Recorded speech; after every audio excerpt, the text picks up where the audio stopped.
ఇప్పుడు మనం మాట్లాడుకోబోతున్న టాపిక్ గ్రహాలకు సంబంధించి, అలాగే దేవీ దేవతలు. ఇప్పుడు మనిషి అనుకున్నట్టు సాధించాలి అంటే దైవానుగ్రహం తోడుంటేనే సాధించగలమా, లేదంటే గ్రహాల అనుగ్రహంతో ఇది సాధించగలుగుతామా?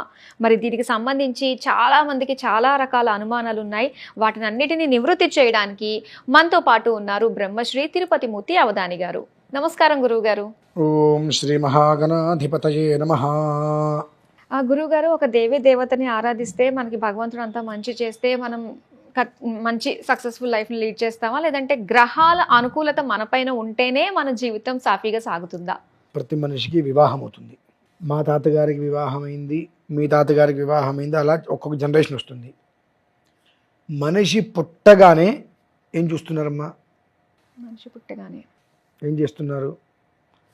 డేట్ రాసుకుంటున్నారు, టైం రాసుకుంటున్నారు, వెంటనే జాతకం చూపిస్తున్నారు. ఎందుకని? ఎలా ఉండబోతుంది ఫ్యూచర్ అని. సో ఇక్కడ మీకు అర్థం అవ్వాల్సింది ఏంటి? మనిషిని నడిపించేటువంటిది గ్రహ గమనం. అంతేగాని వీధి చివరి ఆంజనేయ స్వామి బాగున్నాడా, వీధి మొదట్లో వెంకటేశ్వర స్వామి బాగున్నాడా, వీడి మధ్యలో శివుడు ఎలా ఉన్నాడు అనేది అడగట్లేదుగా. గ్రహాలు ఎక్కడున్నాయి, ఏ గ్రహం ఏం చేస్తుంది, ఏ గ్రహ ప్రభావం ఎలా ఉంది, ఏ గ్రహం మంచిది, ఏ గ్రహం చెడుది, శత్రువు ఎవరు, మిత్రువు ఎవరు, ఎక్కడెక్కడ ఎవరెవరు ఉన్నారు. ఇందాక ఒక వీడియోలో 12 రాశుల గురించి కూడా మనం 12 భావాల గురించి కూడా చెప్పుకున్నాం. అలా ఏ గ్రహం ఎందులో ఉంది, ఏ రాశి, ఏ చక్రంలో, ఏ స్థానంలో ఏ గ్రహం ఉంది, ఏ స్థానాన్ని ఏది చూస్తుంది అనేటువంటి విషయాన్ని మనం క్లుప్తంగా అప్పటికప్పుడు మనం తెలుసుకుంటాం. అంటే బాలారిష్టాలు ఏమైనా ఉన్నాయా అని చెప్పి. ఎందుకంటే అమ్మా, ఒక మనిషిని నడిపించేటువంటిది గ్రహాలు. గ్రహాల యొక్క అనుకూలత లేకపోతే ఎవ్వరు, ఏ దేవత కూడా ఏమీ చేయలేదు. ఎందువల్లనంటే ఓ 2-3 విషయాలు మనం రామాయణం వరకు వెళ్ళిపోదాం.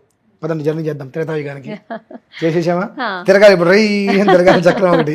త్రేతాయుగంలో రావణాసుడు అని చెప్పి రాక్షసుడు రాజు, ఆయనకి మండోదరి అనే ఆవిడతో వివాహం అవుతుంది.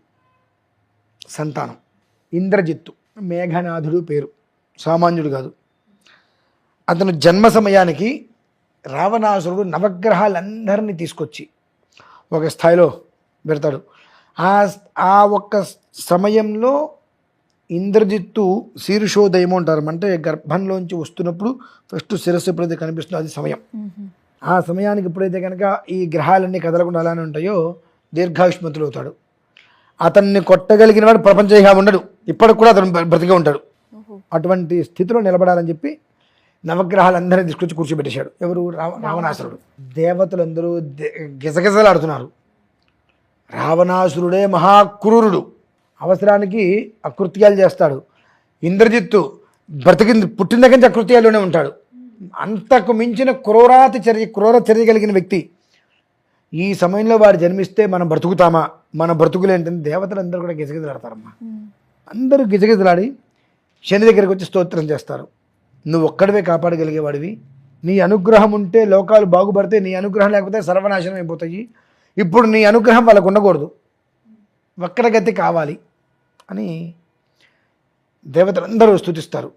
ఆ శని అక్కడ కూర్చొని గిజగిజలాడుతూ ఉంటాడు. రావణాసుడు అక్కడ అంతెత్తులో నల్లటి మినప రాశి వలే ఉంటాడమ్మా రావణాసుడు. అలా చూస్తుంటే గిజగిజలాడిపోతూ ఉంటాడు. ఎవరు? శని. ఏం చేస్తే ఏం జరుగుతుంది కానీ వీళ్ళందరూ స్తుతిస్తుంటే రావణాసురుడు అంటే కర్మ కాలటం, కర్మ ప్రారంధం, ఇది తప్పించలేరు, తప్పించడానికి ఏదో ఒక అవాంతరం వస్తుంది, అనుభవిస్తారంటారు. చూశారండి, ఇవే. అప్పటి వరకు గ్రహాల్ని అలా ఎర్రటి నేత్రాలతోటి భయపెడుతున్నటువంటి వ్యక్తి శీర్షోదయం జరగబోతుంది అన్న సమయానికి ఏదో విషయం మీద అలా కళ్ళు పక్కకి పెడతాడు. ఆ కళ్ళు పక్కన పెట్టిన వెంటనే ఆ శని పాదం పక్కకి పెడతాడు. వక్రగతిలో జన్మిస్తాడు. అంటే అర్ధాయుష్మంతుడితో చనిపోయాడు ఇంద్రజిత్తు. ఆ కోపంతో శనేశ్వరుడు కాళ్ళు కొడతాడు రావణాసురుడు.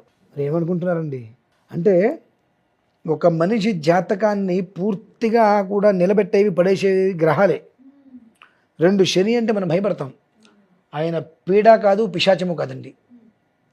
ఆయన తలుచుకుంటే ముష్టెత్తుకునేవాడు కూడా గాల్లో కూర్చుంటాడు ఎక్కడో వెళ్ళి. ఆయన ఆగ్రహానికి, శాపానికి గురైతే ఎంత పొజిషన్ ఉండేవాడు కూడా బికారైపోతాడమ్మా, తలకిందులైపోతుంది జీవితం ఒకసారిగా. అటువంటి స్థితి. మనిషిని నడిపించేటువంటిది పూర్తిగా దశలు. ఇంకొక రహస్యం చెప్పంటారా? మనిషికి మొత్తం ఈ యొక్క దశలు 9 దశలు ఉన్నాయి, నవగ్రహ దశలు. అంత్య దశ 6 లేక 7 మనిషికి. అంటే మనం లెక్కేసినప్పుడు మనిషిది ఫలానా నక్షత్రం అనుకుంటాం, భరణి నక్షత్రం అందాం కాసేపు. వాడు శుక్ర మహర్దశలో పుట్టాడు. ఇప్పుడు వాడికి రాహు మహర్దశ నడుస్తుంది అనుకుందాం. అంటే శుక్రుడు వెళ్ళిపోయాడు, రవి వెళ్ళిపోయాడు, చంద్రుడు వెళ్ళిపోయాడు, కుజుడు వెళ్ళిపోయాడు, రాహు ఇంకో సంవత్సరంలో వెళ్ళిపోతుంది అనుకున్నాం.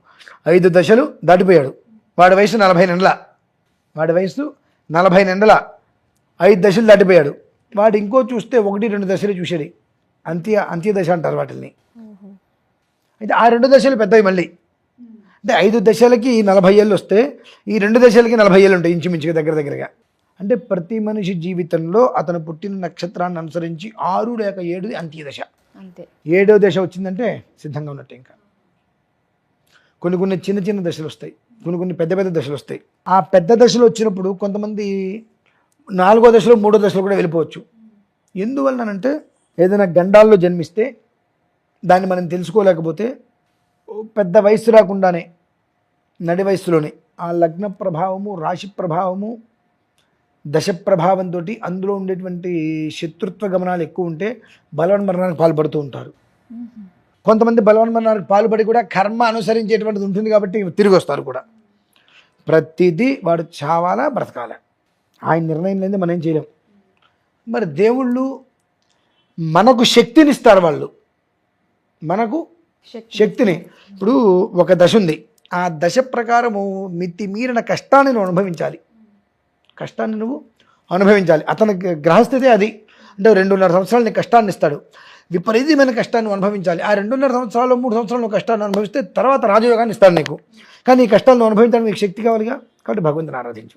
నాకు ఈ కష్టం పోవాలని కాదు, తట్టుకున్న శక్తిని ఇవ్వు అని. నువ్వు పోవాలని కోరుకున్నా పోతుంది, అనుభవించేంత వరకు పోదు. మరి ఎందుకంటే దాన్ని మనం అనుభవించడానికి శక్తి కావాలిగా. మనకు జ్వరం వస్తుందండి, హాస్పిటల్లో ఉంటాం, నీరసం వచ్చేస్తుంది, వాడు సిలైన్ బట్టలు పెడతాడుగా. ఎందుకని? ఆ జ్వరం అనేటువంటి దానివల్ల మనిషి పూర్తిగా నలిగిపోతూ ఉంటాడు, ఆహారం తినలేడు. టైఫాయిడ్ ఇంకోటి వస్తే హాస్పిటల్లో 2-3 రోజులు ఉంటే ఆహారం తినలేడు.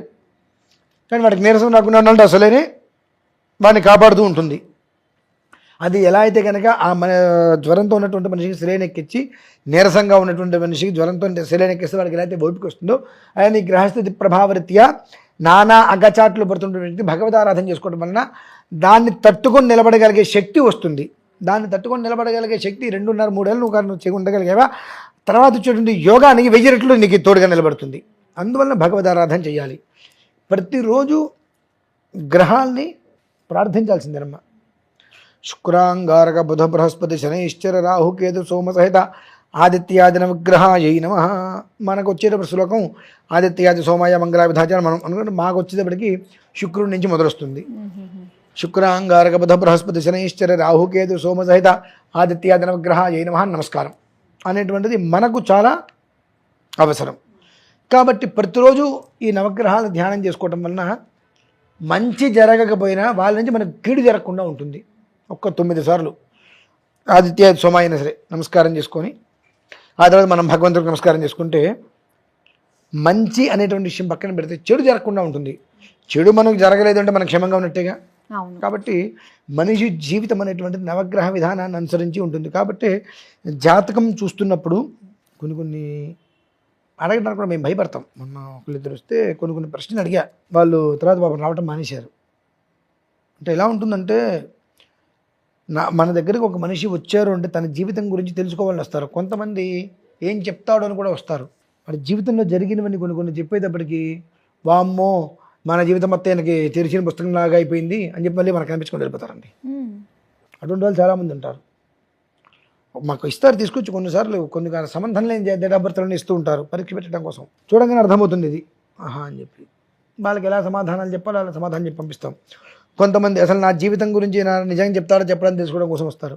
ఎప్పుడైతే మనం ఉన్నా నిజంగా కక్కేసేసి వాళ్ళ చేత కక్కిస్తామో నా జీవితం మొత్తం ఆయన చేతిలో ఉంది అని చెప్పి అక్కడి నుంచి మళ్ళీ మనకు కనిపించుకుని వెళ్ళిపోతూ ఉంటారు. అందుకనే కొన్ని రహస్యకృతంగానే ఉండాలి. అంటే మీ జీవితంలో జరిగినటువంటి కొన్ని యథార్థ సంఘటనలు మీకు తప్ప ఎవరికి తెలియదు. అది నాలాంటి వాడు జాతకం చూసినప్పుడు పర్ఫెక్ట్గా తెలుస్తుంది. తెలిసినప్పుడు ఆ విషయం నేను మీ దగ్గర ప్రస్తావన తీసుకొని వస్తే, ఒకటి ఒప్పుకోవడానికి ఇష్టపడరు. ఉమ్. ఒప్పుకుంటే మళ్ళీ ఏమంటారు, ఏం జరుగుతుందో, ఇది ఎటుదారి తీస్తుందో ఒప్పుకోవడానికి ఇష్టపడరు. ఒకవేళ ఒప్పుకోవాల్సిన పరిస్థితి వస్తే మరలా అక్కడికి రారు.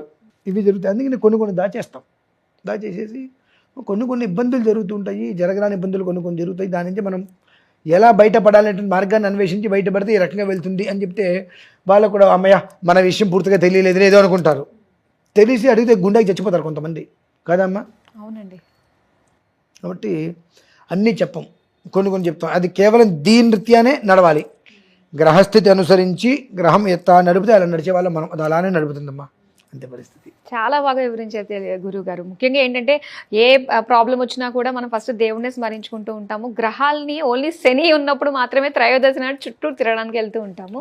కానీ మనకు అనుకూలతను చేకూర్చేవాడైతే మాత్రం నవగ్రహాలని మనం పూజించాలి. ఆ మంత్రాల గురించి కూడా మాకు తెలియజేసినందుకు ధన్యవాదాలండి.